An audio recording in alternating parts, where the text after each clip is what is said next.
എന്തുണ്ട് വിശേഷം?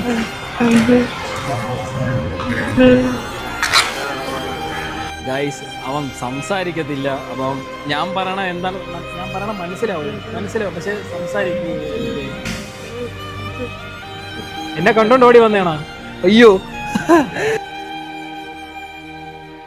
സുഹൃത്തുക്കളെ, അപ്പം ഇവൻ എന്നെ കാണണമെന്നും പറഞ്ഞ് കുറേ ദിവസം കൊണ്ട് എനിക്ക് മെസ്സേജ് അയച്ചായിരുന്നു. ഇന്നവനെ ഞാൻ കണ്ടിരിക്കുകയാണ്. Happy happy happy happy happy. കുറച്ച് ദിവസം കൊണ്ട് എനിക്ക് മെസ്സേജ് അയച്ച് ചേട്ടാ കാണണമെന്ന് പറഞ്ഞു. അങ്ങനെ ഇങ്ങനെ വിളിച്ച് വന്നേക്കാണ്. ഗൈസ്, നമുക്ക് അവനൊരു ചെറിയ ഗിഫ്റ്റ് കൊടുക്കാം. അവനത് എങ്ങനെ റിയാക്ട് ചെയ്യുമെന്ന് എനിക്ക് അറിഞ്ഞുകൂടാ. ഹാപ്പി.